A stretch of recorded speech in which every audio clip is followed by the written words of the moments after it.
Welcome to the Prepped and Polished podcast, the podcast that empowers you to take control of your education. Featuring weekly interviews with influencers in the world of education, as well as tutoring tips, lessons, and updates. And now, here's your host, Alexis Avila. Welcome back to the Prepped and Polished podcast. It's Alexis Avila, your host. And make sure to join our community. We're on Facebook, Twitter, Google+, Instagram, and YouTube. Just make sure you type in Prepped and Polished and you'll arrive. Sign up for our free 1-hour SAT strategy course. Go to SATstrategysecrets.com. It's a free course, no catches. Have a question or reaction during the podcast or after? Please email me at radio@preppedandpolished.com. Let's get to today's guest. Today's guest is Mike Berry. Mike is a speaker and writer of the wildly successful blog, Confessions of a Parent. It's a blog committed to helping overwhelmed parents find hope and humor on the sometimes difficult journey of parenting. If you're in the pre-adoptive phase, get Mike's free video series, Creating Your Adoption Roadmap. Mike Berry's been married almost 16 years and raises 8 amazing children, all who have been adopted. Along with being an adopted parent, Mike has also served as a foster parent for 8 years. On today's episode, Mike shares his experiences raising 8 adopted children, and you'll learn a lot about the adoption process, some of the best ways to raise happy adopted children, and some of the challenges adopted children face today. Hey, Mike, thanks for coming on the Prepped and Polished podcast. How are you doing today? Oh, I'm doing great. Thanks for having me. Fantastic. Glad you're here. So can you share with the audience a bit of your background, maybe focus on some key life moments that brings you here with us today as a speaker and a writer of a very popular blog and parent community, the Confessions of a Parent? Well, yeah, absolutely. I have been involved in working with families for nearly 2 decades. I actually spent from the late 90s, really, I'll just round it up to that, late 90s until about a year ago, working in the church full-time as a full-time family life pastor. Did a number of different things there, worked with students, worked with children and their families. And I did that up until about a year ago, and then stepped out of that. Actually, I was let go from that. And I had already really developed a heart for communicating to families, reaching out to parents, specifically overwhelmed, stressed out families, parents, and then even on a deeper level, adoptive and foster parents, because that's what we are. We're adoptive parents and we are former foster parents. And so through that, really over the last 5 years that I was working with families, I really grew this heart for reaching more than just the local church community, reaching around the globe to parents who were overwhelmed, stressed out, tired, worn out. And out of that, the idea to create a blog arose. And so we created in 2011, I birthed the idea for confessionsofaparent.com. And the idea behind that site was that it would not be I did not want it to be a how-to on parenting. I didn't want it to be another educational site, which there's nothing wrong with that. But I knew that the world was filled with a lot of those, which are great, and there's talk shows and there's books, all great, all teaching you how to be a better parent. What I realized was that there's not that many resources that just look at you and say, listen, I know you're tired. I know you're overwhelmed. I've been there too. And I realized that there's something powerful and something healing when somebody looks at you and says, I know exactly what you're going through. And Absolutely. So I realized that what parents need, specifically parents who are going through they're on a tough journey, which in our case would be adoptive and foster parents mostly. There's parents in general are tired.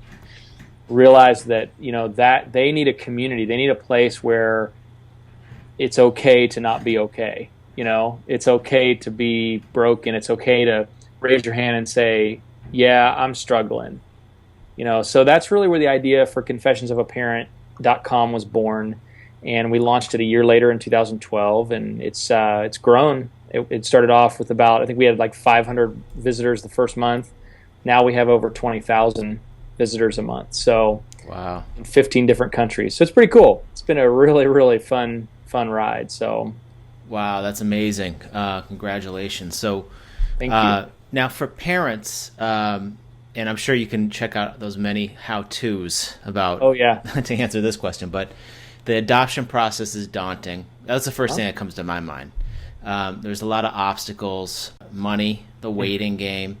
Yeah. What has been the biggest obstacle you find for parents trying to adopt, and what's the biggest myth that parents should know when going through the adoption process?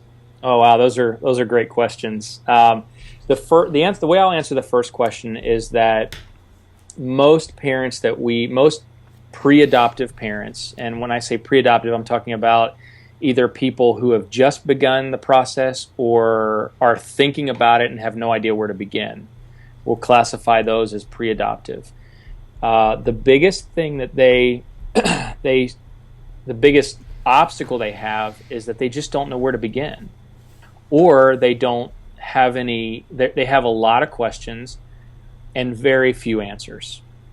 That's actually where we were at 13 years ago. We started off. It's kind of a long story, but the short story is that we decided to adopt, and when we started, we just didn't have. We had all these questions, but we just didn't have that many answers, And that was also kind of an era. We're looking at over a decade ago.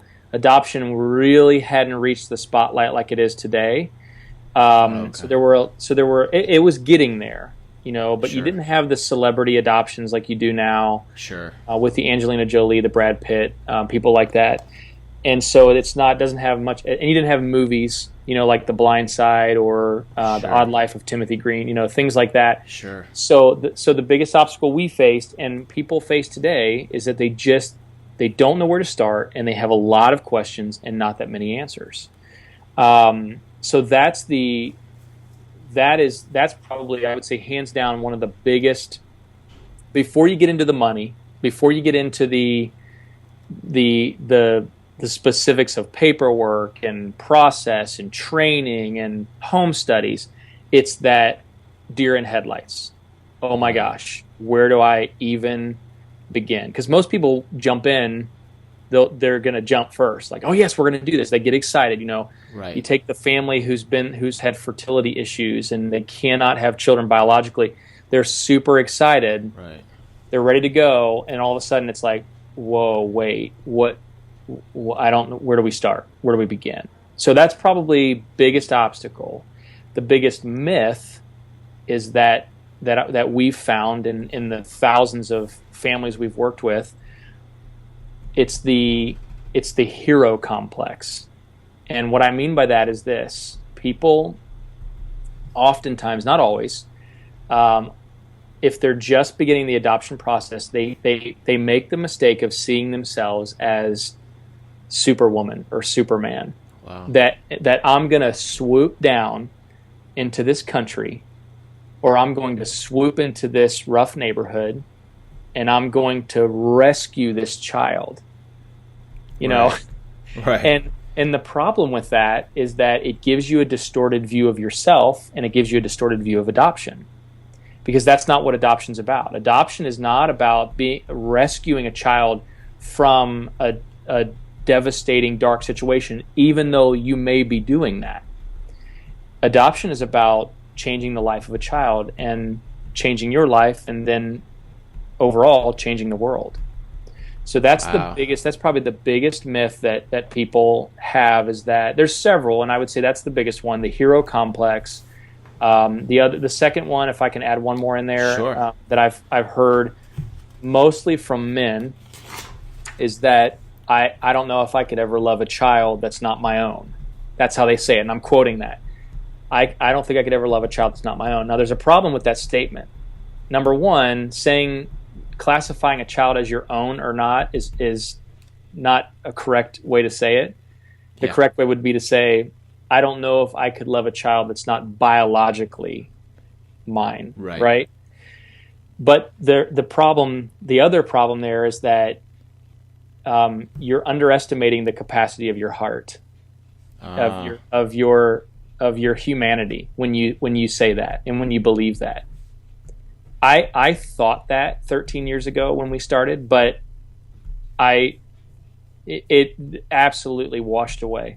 First time my daughter looked up at me, opened her eyes to the world, gone was that thought forever. So it just, it washes away. You underestimate the capacity and the depth of your heart when you buy into that myth. So definitely, yeah. No, that makes a lot of sense. And you have 8 adopted children. Correct. How is that possible? Oh man, it's $1 million question. Well, how do you manage your time and stress? I'm sure it's very busy. It is, and well, first off, we get that question a lot when people hear that we have 8 children. In general, that's we get a huge, eyes go up and people say how and what for, and why. And the short answer there is that we, out of our 8 children, 6 of them came to us through foster care. So financially, if we're looking at it from a financial point of view, financially it was very doable because foster to adopt is the cheapest form of adoption, virtually no cost at all. In fact, I'm talking like just maybe a couple $100. Right. And right there, all you're doing is paying for like processing fees. The attorney's usually covered, so on and so forth. So it's state funds at all. Okay. So you're looking for the cheapest route. Foster to adopt is the way to go. So 6 out of our 8 children were foster to adopt. The other 2 were through private agencies. Mm-hmm. More expensive, of course, right. Significantly more expensive.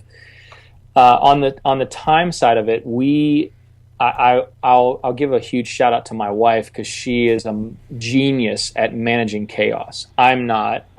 I go on overload quickly. So, yeah. That's a typical male thing, but it's also, typical, definitely. When you have like an art brain like I do as a writer, you can get overloaded quickly. Yeah. So multitasking is not in your toolkit of things that you do. But anyways, what we have, I'll be very honest and very candid and tell your audience that this time management has been a tension that we've had to learn to manage, not a problem that we could fix, because it's an ongoing issue. Now, there's ways to do that. You cannot solve time management. I don't believe you can. Mm-hmm. You can do your best to manage that tension.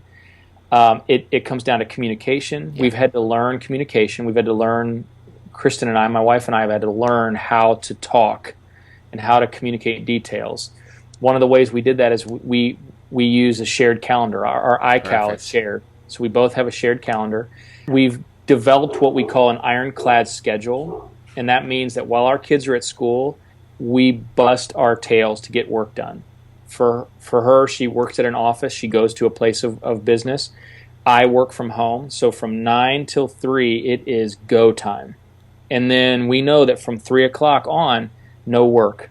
It's complete focus on our kids. And then along with that, we've had to be very intentional about time together as a couple. So at night, our younger kids go to bed by 8 o'clock, 7:30 to 8 o'clock bedtime. It's lights out. That's it. Our junior high daughters, our older daughters, are in bed by 9:30. 9:30. Because that's our time. After that, it's our hour and a half, hour time together to watch a show, spend time together. So really, to put that into like just a couple of words, it's intentionality, communication, and it's consistent work. I mean, you have to consistently work on it. Even today, we had to sit down and say, okay, listen, we need to walk through this. Kristen is catching an early flight out to the West Coast tomorrow morning, and I'm here all weekend on duty, and then next weekend we flip flop where I catch a flight to Tampa, and she's at home. So we've had to work through, Right. Okay, so how's this going to work out? How are we going to balance this? But then throughout the week, here we have to be very intentional. I will tell you, it's not something we've solved. I don't think anybody solves it. Right. But I do think you can do what you can, You can. to manage it. But you have to be intentional. That's the thing. And here's the thing. I've just really learned that. I mean, up until just past summer, no lie, I've kind of been terrible at managing time. I'm still not that great at it, but I'm learning. And I realized at the end of the summer, if I really want to stretch our time, we need to be intentional about this. So that's a little bit of how we do it. That's amazing, because it's not a perfect science. I mean, you're never going to win if you look at what you're not managing. Right. So, absolutely. So it's also about attitude, it seems like. It's like, look, I did the best I could. I got this ironclad schedule. But if something falls through the cracks one day, there's always the next day. Yeah. And that's you make a good point there. I think it's also about what we've learned is that you can't beat yourself up if you have a day that didn't work out the way you wanted it to. I mean, even today, this day today is not working out the way I wanted it to. My morning did not work out the way I wanted it to. But there's tomorrow. Tomorrow, definitely. I get back up, I pull myself out of bed, I go get some exercise, I get to my office, I do my best. And that's a good point right there, that if you fail, you pick yourself back up and you start again tomorrow. Keep trucking. That's the way you succeed. Yeah, absolutely. Tell us a little bit about, I went to your website a couple times, and it's amazing. Check it out. But you see on this that you have a video series, creating your adoption roadmap. Wondering how we can get a copy of that. And then you also got a book, Adoptive Parent Toolbox.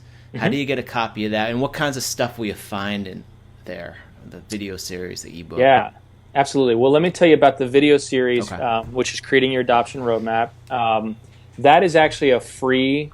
We give that away for free. The only thing it costs you is your email address. Yeah. And if you visit our site, very top right side, you can opt in by dropping your email in there, your name, clicking the button, and you're subscribed. You're opted into our email newsletter. And then in exchange, we send you the link to access those videos. And again, it's free. And it's the idea behind that is for anybody who's in that pre-adoptive phase, thinking about adoption, or you've just started, or you're the deer in headlights, Creating Your Adoption Roadmap is the video series for you, because what I do in that series is I unpack 3 critical components of starting the journey.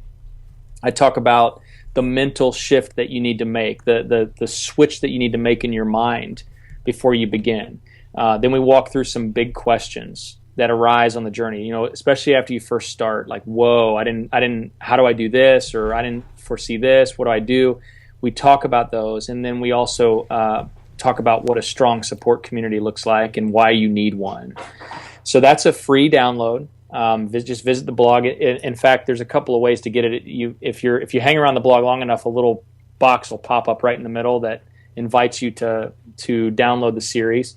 Again, it only costs your email address, and it's a good short series for anybody who's just beginning the process.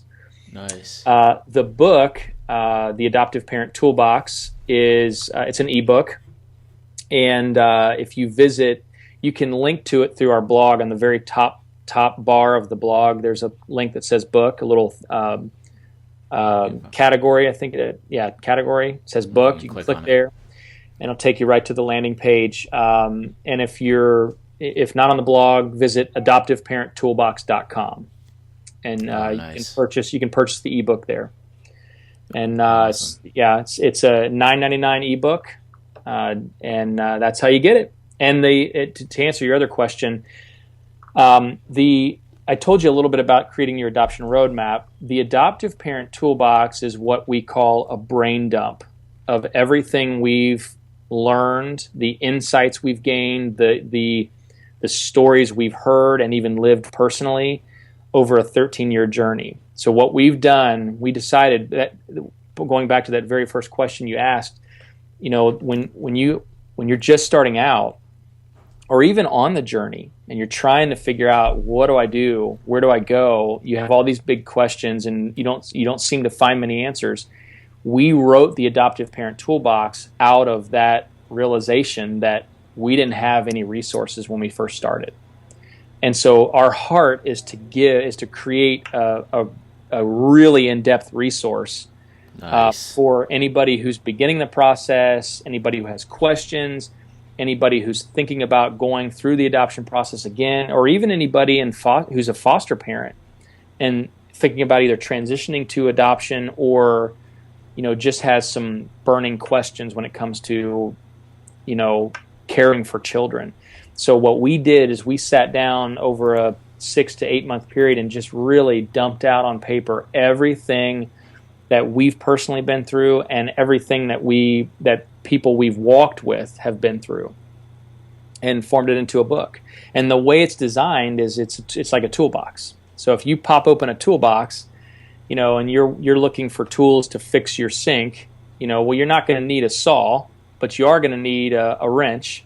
So you don't need the saw, but you do need the wrench. Same thing with adoption. You may be in the post-adoptive phase of adoption. Well, you're not going to really need to know what to do to start off. Yeah. But you may need to look into trauma and, disorders that can come from, that children have when they come from difficult places. So it's designed for you to just be able to go to the place that you need to find the resource you need.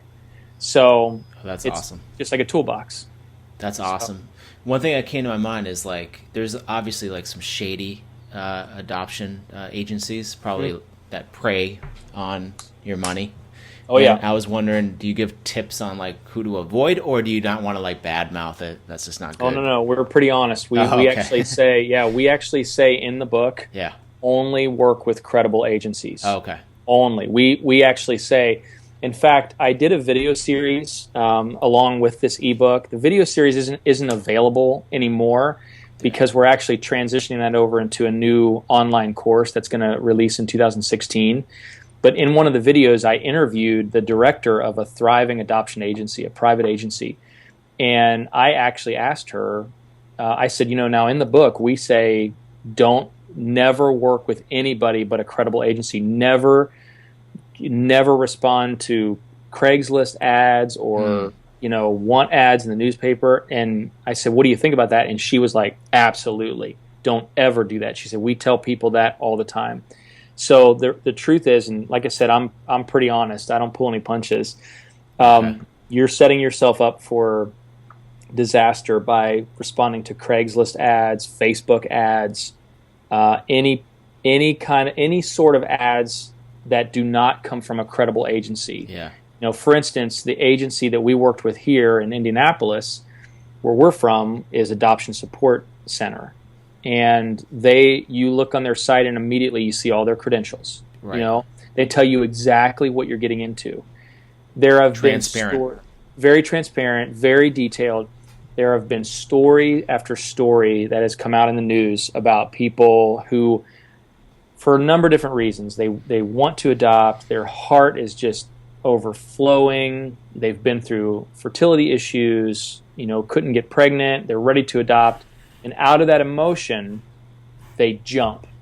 They see an ad on Craigslist, or they see a Facebook ad pop up, or they see something in the local newspaper, or a website happens to come their way.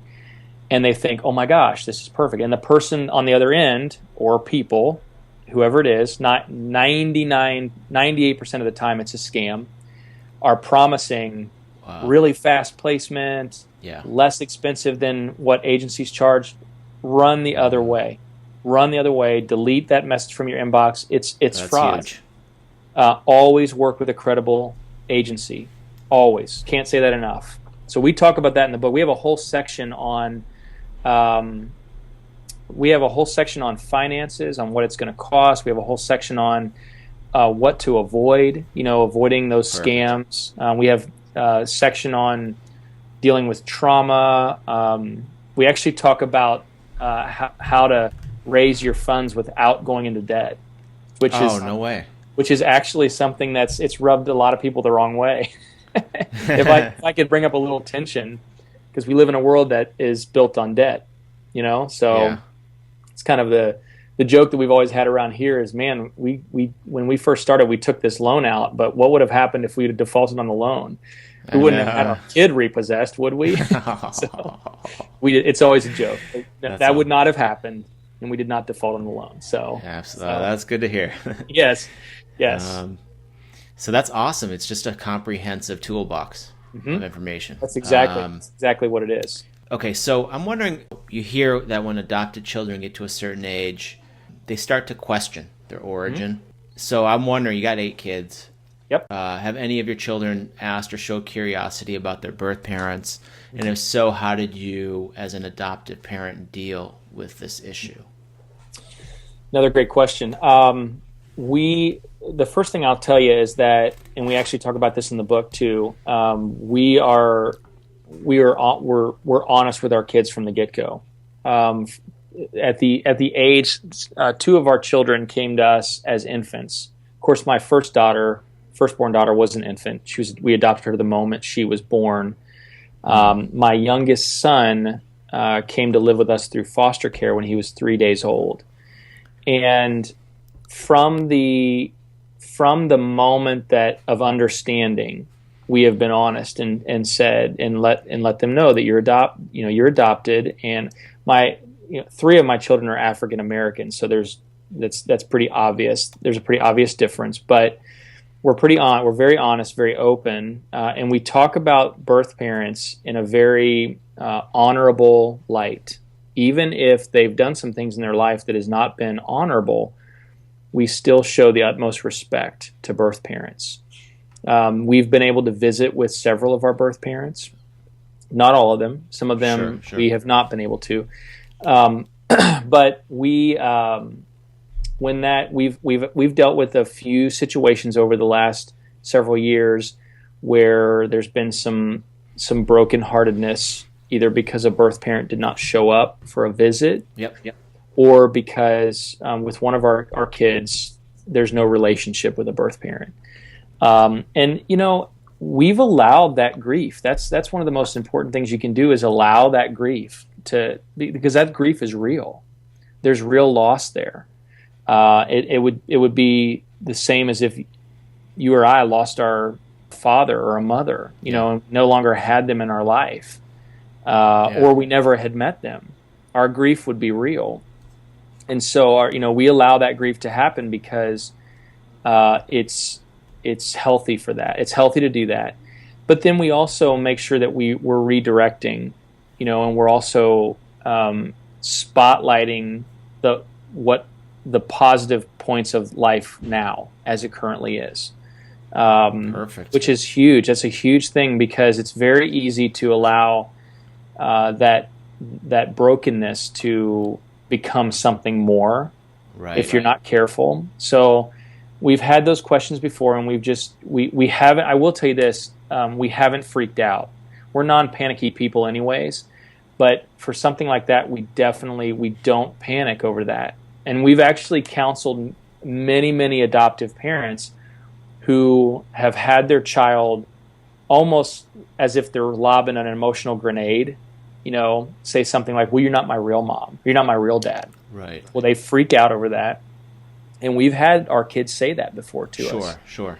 Or they've said something to the effect of, well, when do I get to go live with my real mommy or my real daddy? One of the most important things you can do is not freak out. Because if you freak out, it lets the kid know, okay, there must be some kind of issue here. And then they get panicked, and then it just nobody gets anywhere.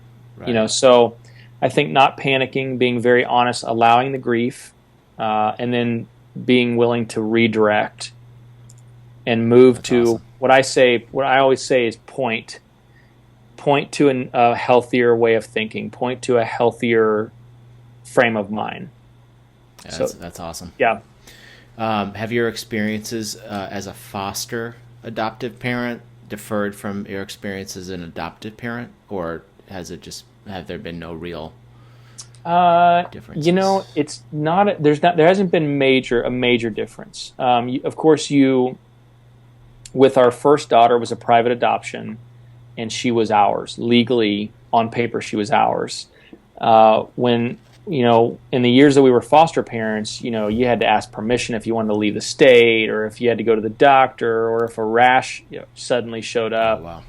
So it was kind of like we actually found ourselves at times looking at our adoption, being grateful for private adoption, because it's like, I don't have to tell anybody, on this blessed earth that I'm leaving the state with my firstborn daughter, because she's mine, Yeah. through the state. So there is that difference. But realistically, our first daughter was born in 2002. We became foster parents in 2004.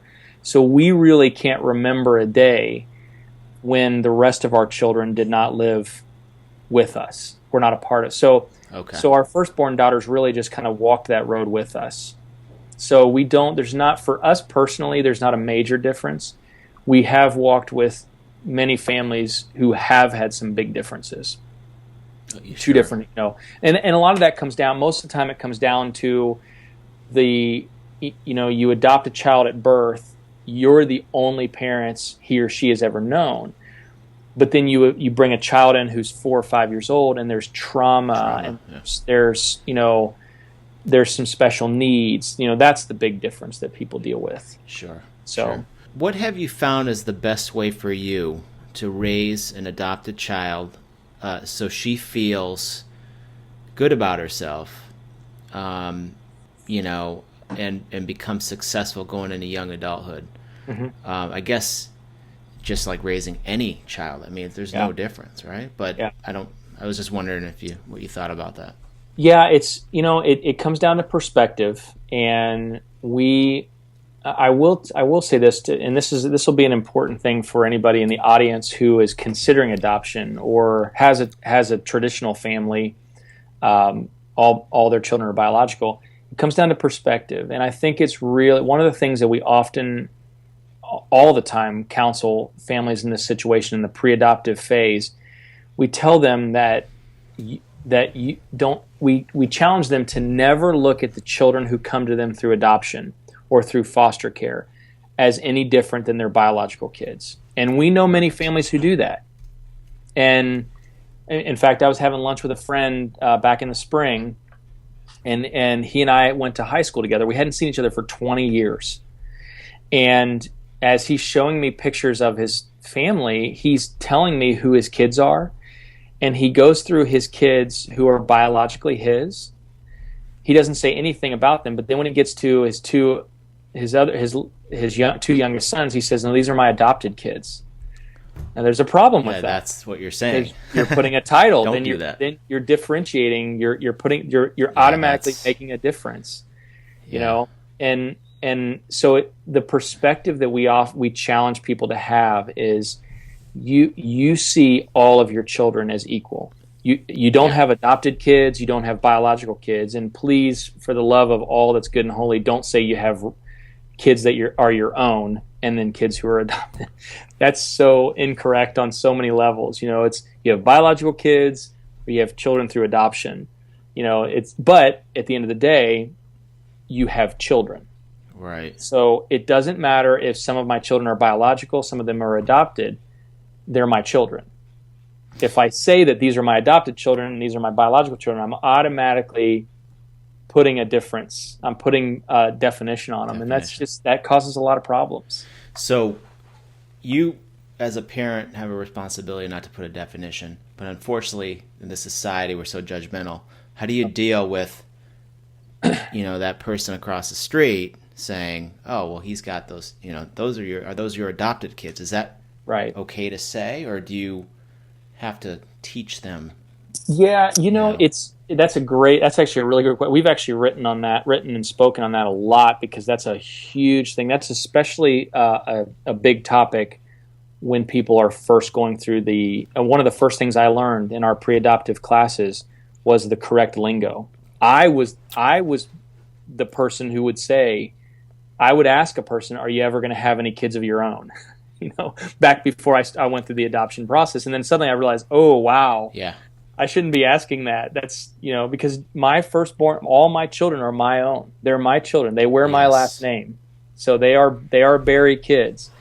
But that, back to your question, with people who are close to you that and I will define it like this: a next door neighbor, an extended family member, a person you go to church with, a person you work with, you give them the ignorance card. It's a get out of jail free card. Okay? And the ignorance card is, I'm going to give you grace because you don't know what you're talking about.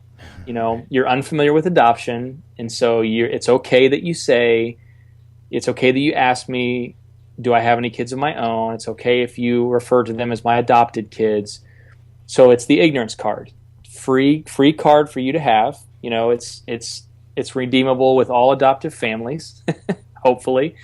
But then once they use that ignorance card, you bring them into enlightenment. You enlighten them. And you let them know, okay, so I want to walk you through what just for your sake. And you always make it as if you're benefiting them, because you really are. I mean, you really are.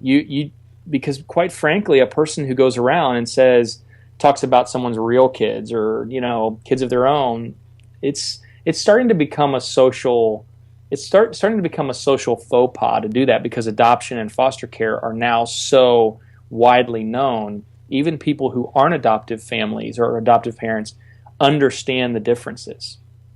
So you enlighten them, but then after that, there's no more ignorance card. And like you may get to a point. We've gotten to this point where we avoid. We keep it. In fact, we've actually we were doing a workshop back in the spring out in Colorado, and we were talking about talking about how who you can bring into your inner circle of support, and we actually have like different levels. Like, there are some people we tell adoptive and foster families, not everybody belongs in your support community. Right. They don't. In fact, the people who hail you as being angels or heroes, 9 times out of 10, you don't want them in your support community. And the reason for that is that they're also the quickest to turn on you, because it's like I'm sitting here and I'm looking at you through a computer screen, and we're states away from each other. Yeah. And I see you do something where you're sitting. I'm here and you're there. I can see it from where I'm at.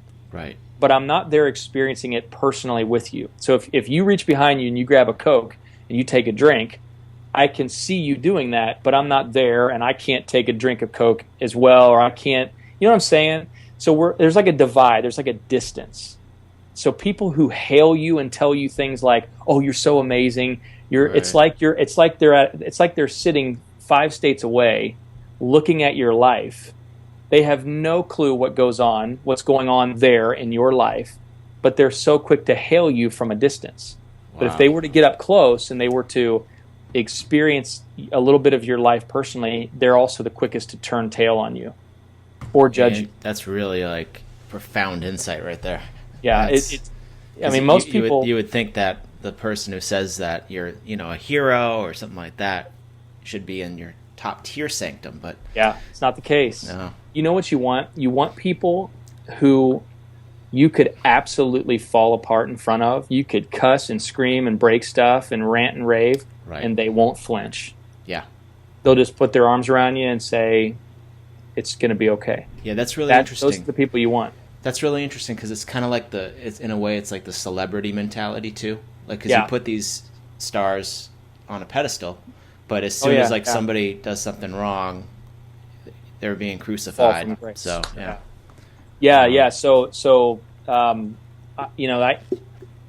So really, back to what we were talking about, you have the ignorance card, you play the ignorance card. After that, ignorance, you can't claim ignorance anymore.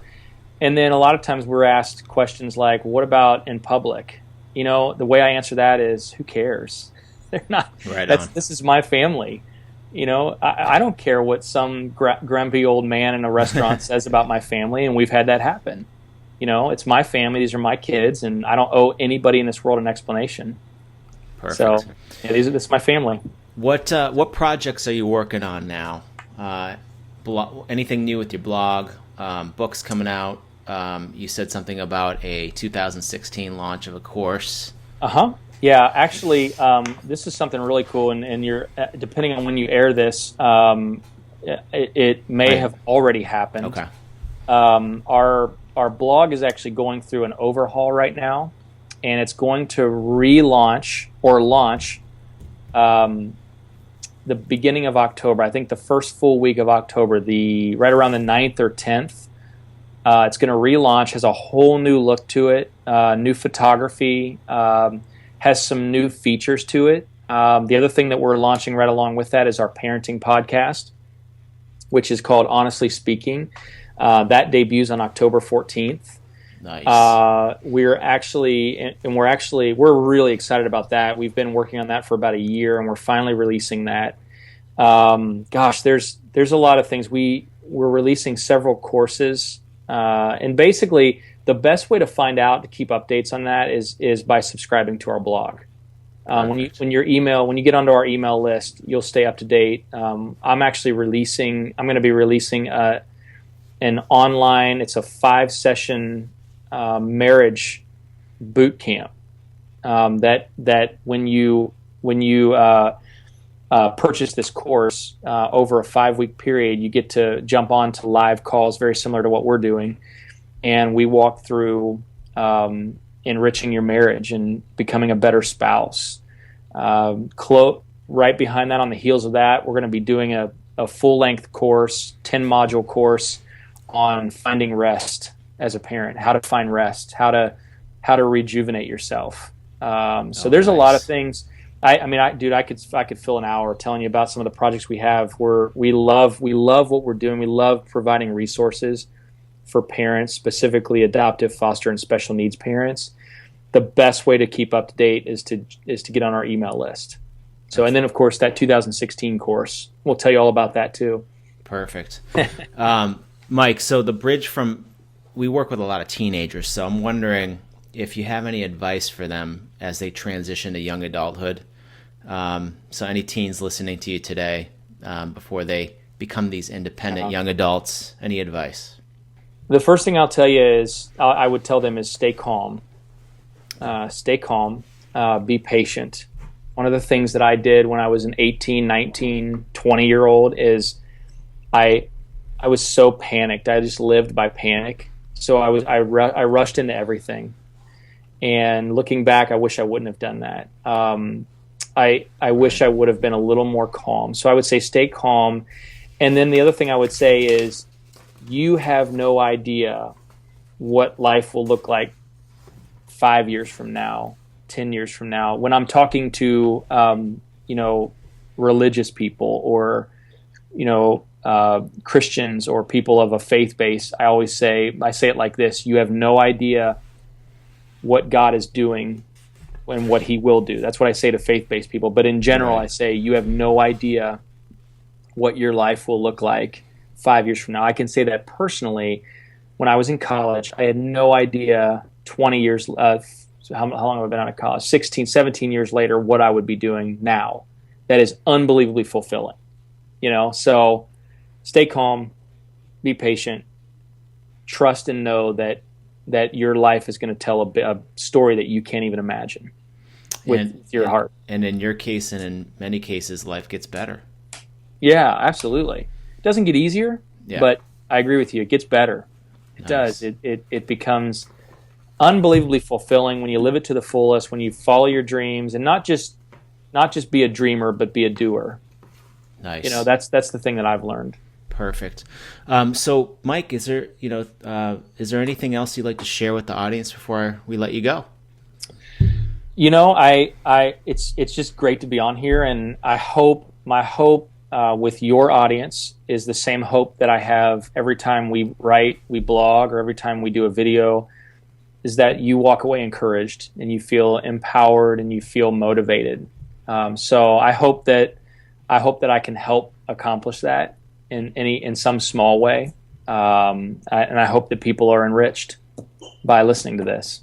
Great. Thank you so much, Mike, for your time coming on the Prepped and Polished podcast. Absolutely. Yeah, my pleasure. And this wraps up our show, episode number 98 with Mike Berry. Go to www.confessionsofaparent.com to learn more about Mike's amazing community of parents. For more information about foster parenting and adoption, make sure to listen to episode number 25. It's my conversation with Dr. John DeGarmo, Leaving No Foster Child Behind. Episode number 99 is coming very soon, our next tutoring tips episode, so stay tuned for that one. Thank you for joining us on the Prepped and Polished podcast. Now go out there and take control of your education. You've been listening to the Prepped and Polished podcast. For more information, check out preppedandpolished.com. Also, you can follow us on Facebook and Twitter. Thanks for listening. Class dismissed.